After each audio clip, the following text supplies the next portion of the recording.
and welcome to the IDEMS podcast. I'm Lily Clements, a data scientist, and I'm here with David Stern, a founding director of the award-winning social enterprise, IDEMS International. Hi, David. Hi, Lily. That's new, isn't it? That is new. That's a couple of days old now. Well, I'm not sure how old when this gets published. It will probably be next week, so it'll be about a week old by the time this gets out. But yes, you were at the award ceremony. I was not. I was on a plane coming back from Mali. And yeah, very exciting. Absolutely. Yeah, very exciting. And a shame that it was the one that you missed. So this was the Social Enterprise UK Awards, and IDEMS International won the International Impact Award 2024. Yes. We've been shortlisted in different categories. We were shortlisted for Technology for Good, I believe it was, one year, and again in the International Impact Award category another year. And to be recognised this year is particularly special, actually, because we've had a tough couple of years doing really good work, but it's not been easy at IDEMS. And we feel the work that we're doing is really important. So to have it recognised is really, it feels great. I bet. It felt great for me, but I'm sure just as a whole for IDEMS, it's a really nice moment. It is a nice moment, and it's a nice moment to sort of take a little step back and appreciate actually the work that's gone behind this. I think you might be aware the piece of work which is really behind the award in terms of our big impactful achievement recently is related to the parenting work with Global Parenting Initiative. And the results which are just coming out of these randomized control trials. I actually have a meeting on Monday to hear what happened in the randomized control trial of parent text. But the thing which happened earlier in the year was we got the results from Parent App in Tanzania, and those results were just mind-blowing. It's such a privilege to be part of this project and to have built the technology which has actually led to this impact, which is, just to put it in perspective, there are parenting programs called Parenting for Lifelong Health, which have been highly impactful and very evidence-based. And we've been working to digitize them. And one program got digitized into an app, which has been trialed in Kenya now. And it had results equivalent almost to the face-to-face intervention. Tanzania, not Kenya, right? Oh, I'm sorry. Yes, it is Tanzania. And this work, the impact that it had is equivalent, but at a fraction of the cost. You could now scale this at sort of $6 a family potentially. And it's reducing violence against children. It's improving child mental health, adult mental health, a whole range of positive outcomes through an intervention which is scalable at potentially as little as $6 a family. It's wonderful to be part of such an exciting piece of work. And to work alongside, I mean, from my perspective, to work alongside these experts at Oxford and elsewhere on getting out these ideas and just seeing how impactful it is, you know, the engagement levels of this, unheard of to me. At university as a statistics student or data science or whatever, you're told when you do a trial, usually you expect 50% of people to drop off more or less straight away. Especially for digital interventions. And to get completion rates of over 90% was just, now, again, there's a lot of work that went to this. This didn't happen by chance. This was work by a whole set of different people, building the intervention in a way which actually resonated with the community with which it was tried. It was very locally adapted. But even so, over 90% completion rate in a digital intervention is just unheard of. For me, anyway. So we should get back to, in some sense, our role in this is the role of the technology builder. So in some sense, we not only built the technology for this intervention, we built a way of building technology for interventions like this. And that's what's so exciting, that this is just the tip of the iceberg. There's a real need to think about building technology differently for international impact. And that's what we've been able to do through these interventions. We've actually started to build technology in a way that it's now adaptable to different contexts, that we can actually have multiple deployments locally tailored through people engaging themselves in the adaptation process. And we're just getting started. So to get the recognition from this reward, for other people to actually appreciate the value we've brought has been, it really just feels great because mostly we're behind the scenes. Sorry, and to add, I know you, David, and maybe it's probably been said, but in your head, you have kind of 10-year plans, 20-year plans, very long-term plan. In fact, probably to you, 10 years is short term. You've got all of these huge ideas of how we can build things out. We've only been working on these apps for, was it 3 years? I suppose it depends. The heart of the work is about 3 to 4 years now. And it started in 2020. But the ideas behind it, some things predate and other things have come along the way. The understanding of how to start building these sorts of apps, that's probably 2 years old, really, since we've really got into the heart of this. And it's something where, as you say, in the long-term plans, this is only a small piece of the puzzle. But even this small piece being impactful, as impactful as it is, this is a sign of what we hope to come. If we can now get these things to start to work together, as the big vision is, then it really could change the way technology serves low resource communities. And the key is that this is not about us as a social enterprise. One of the things which is great is that this particular piece of work, we did a lot of it, but now we're handing that over. It's the team in Kenya who do a lot of it. They're working with a group in Uganda doing this. And so it's not just about us. We're collaborative by nature in so many different ways, not just with the partners, the academic partners, but also with the implementers on the ground, and as well as our partners on the ground, and actually building those connections. So what's really exciting to me isn't just that, okay, we won this award, which is wonderful. It recognizes our work, which is wonderful. But it also then hopefully will shine a spotlight on the work of our partners on the ground in Kenya who are building the skills to do this themselves. That's exciting. I mentioned I've come back from Mali. It was actually a trip to Niger, Burkina Faso, and Mali.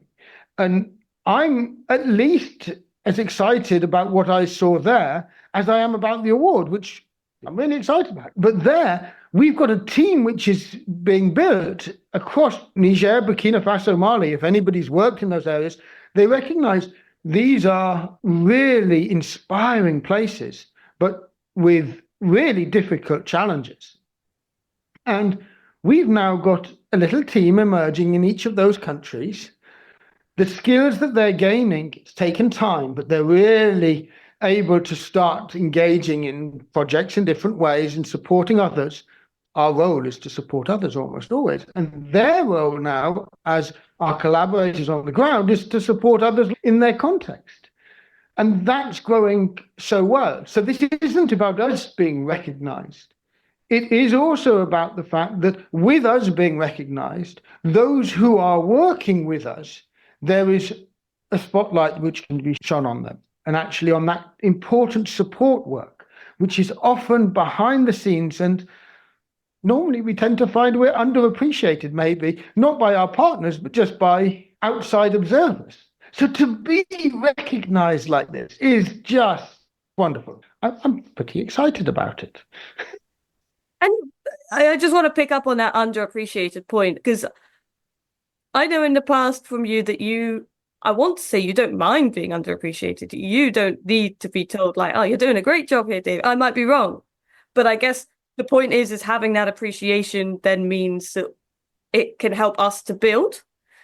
No, you're absolutely right. Normally, I don't mind being behind the scenes. I'm very happy to play second fiddle with the partners getting all the appreciation. But, over the last few years, when everybody's been squeezed, when you're second fiddle, you get squeezed more. So actually, the world's gone through a very difficult few years with the economy, with everything else. And we've felt that. And it has meant that the role that we're playing, which we believe is so important, and where we're building these things which we believe are really valuable, we haven't been able to push forward quite as we would have hoped. You mentioned the sort of big 10-year plans. Well, a lot of those have been on hold for the last 2 years as we try to stabilize and build a good platform to move forward. Whereas in many ways, we're ready. We're ready for that next phase to really grow, to have more impact, to do more, to achieve more, to serve more. And I don't mind serving as second fiddle and being behind the scenes.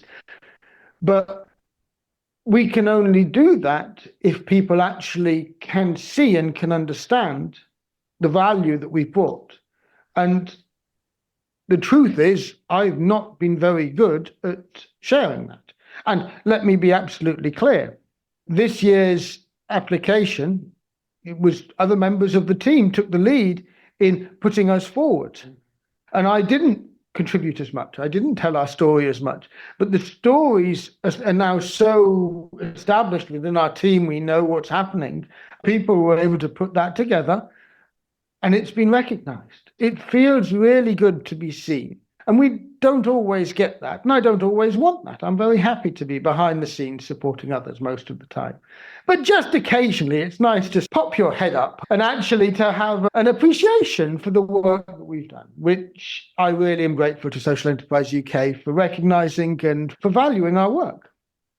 Absolutely. And I just want to add as well, this work that you said in Burkina Faso, Niger and Mali, there's just so much diversity at IDEMS that this is just a completely different area. I mean, the apps can feed into it. Of course, the apps can be contextualized to work over there for a different reason, a different purpose, such as I assume with crops and farming or something, an app that's needed over there. But that work is unrelated to this apps and chatbots work.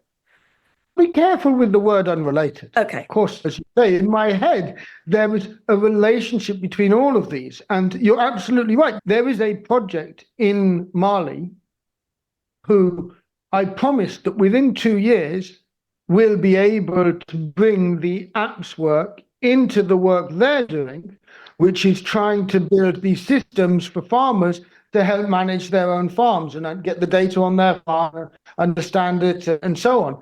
And so they've got a whole system using ODK, and we're trying to build some analytics for them and so on. But it's all piecemeal.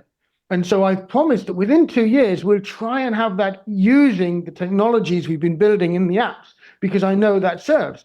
It's just we've not had that opportunity to bring that to bear, because all of these take time, and we're stretched as it is. And building more skills to be able to do this, as you're aware, all of this takes the right people with the right skills, bringing those in. You know, we need the finances to do that, and we don't have a project to do that. A lot of what we're doing is playing second fiddle. It's supporting the projects that exist. So in West Africa, our role is research method support.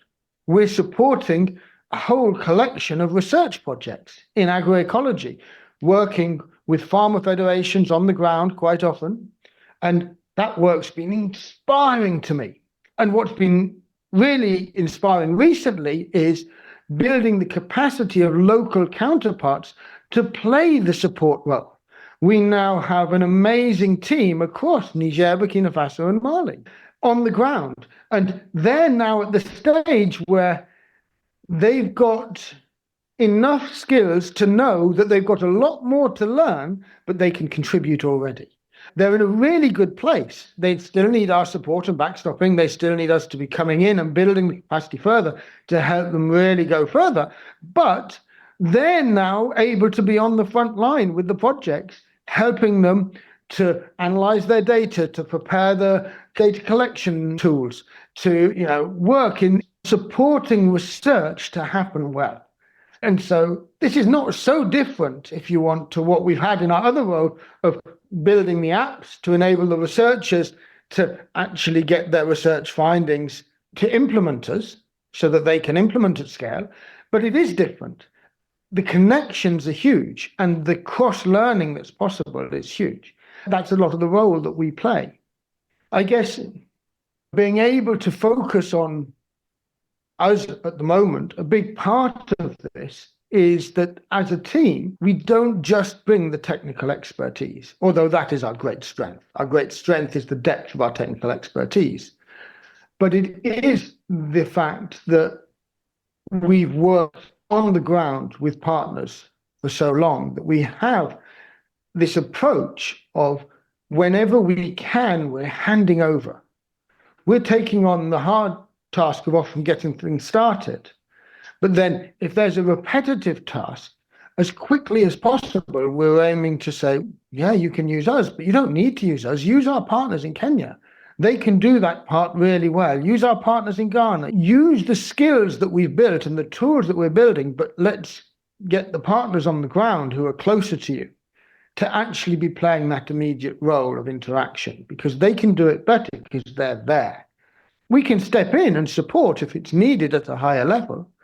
But if you want something here and now, you have teams who are local to you, who we can build the capacity to do this. The dream is to be collaborative in that way and to build others' capacity to be able to support at scale all sorts of different projects which are happening all over the place, using technology which is better adapted to social impact than some of the current technologies.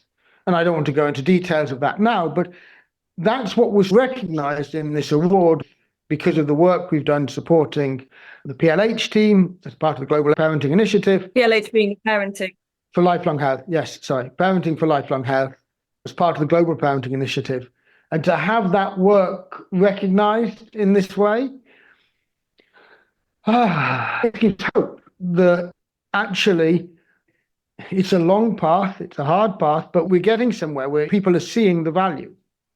Absolutely. And I don't want to dare ask, because I guess you've fed into it already, but because this is just the beginning, this is still in those, not even the beginning, well, we're still setting up the apps. And with the team in Mali and Burkina Faso and Niger, everything's still very much in its infancy compared to these incredibly ambitious plans that I don't know to what extent they're mapped out in your head. But what's next? The hope is, and this is where the fact that yourself and Kate were there at the award ceremony to receive this is rather appropriate, because the hope is that really what Kate is helping us to do, and I should be clear that Kate is our still relatively new director who's joined Danny and myself as a director of IDEMS. What she brings is really this element of owning the fact that we're not just a, if you want, consultancy group or offering services. We are also building technology, and really to recognize that the way we're building technology is different. This is something which we're never going to go and look for venture capital for the technology to explode. But we do want the technology to get out there to be really useful and really usable in a slightly different way, because we're focusing on impact. And that element of being able to understand how to build technology to focus on serving society, that's going to need a different approach. And so really that next step for us is owning the whole that we are, which is we are, and we want to remain an organization that works with partners solving real problems.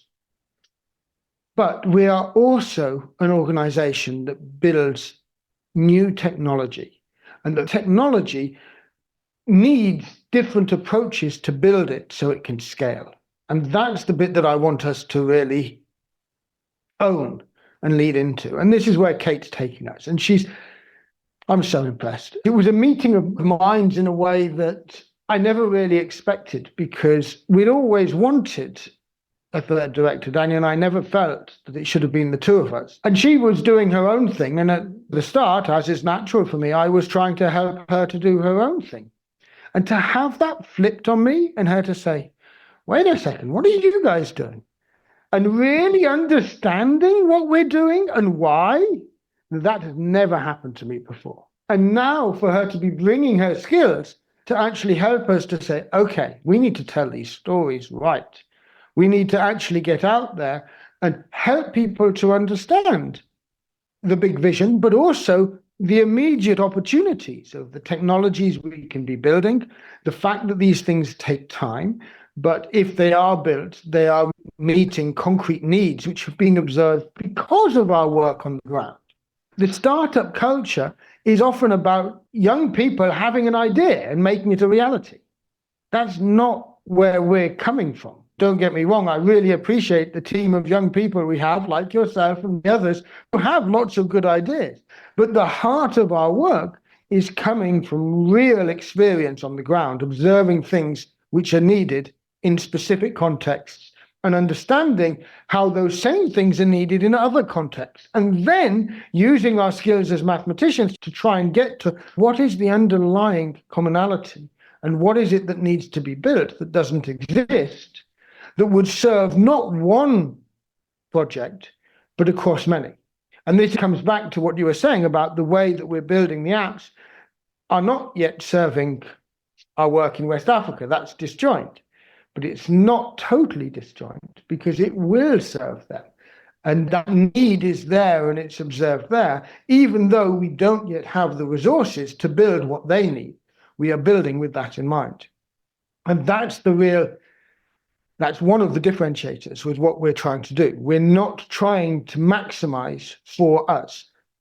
We're trying to maximize the impact with what we have. And this is a different thing.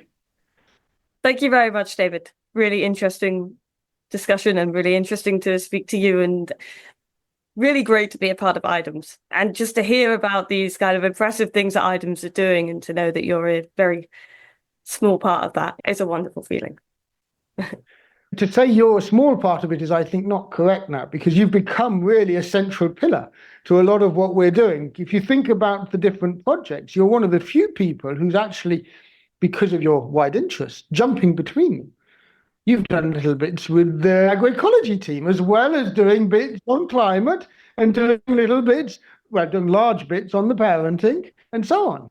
But then this is part of how IDEMS operates. You come across someone like Lucy, who's working on the agroecology side, or Esme, who's working with the apps, and they get a lot of depth, I assume, because that's what they want to do, or they enjoy getting that depth and getting really stuck into this one thing. I know that they work on more things, just one thing, but in particular, having their time on this one thing and really building that depth. Whereas I like jumping around, and IDEMS is very nice to, well, need a better word than nice, but what word do I want? Like understanding or flexible. Accommodating is the right word. We try to be accommodating. And the point is that it's about recognizing that you can't always, when you're working on things, get the things you want to do and so on. But if the organization recognizes your strengths and your weaknesses, leaning into your strengths and your strength of being able to jump in, contribute, and then jump somewhere else is a great strength to the team. Everybody brings something different. And so a big part of what we try to do, and we can do this because we have a tendency to look out for and employ exceptional people who can have that focus and know what they want. You know what you want. You want to have that diversity of experiences, and you work in such a way that you make yourself useful at that. and that's what brings this sort of mutual benefit. And that's what we can do. We can take people with the talent to be able to go deep and give them those choices. Are you wanting to go deep? Are you wanting to cut across? Are you wanting to jump about? And not always, but quite often accommodate it and fit that into the sort of set of work we have. So it's a really wonderful way of work, a really different and really wonderful company. And congratulations to you and Danny for setting up a company that won an award, an International Impact Award 2024. Thank you. It definitely wasn't me and Danny, it was the whole team. So thanks to everybody for what they've done. And a thanks to Social Enterprise UK for this approach, which does recognise the work. And we appreciate that. Yeah. Thank you very much.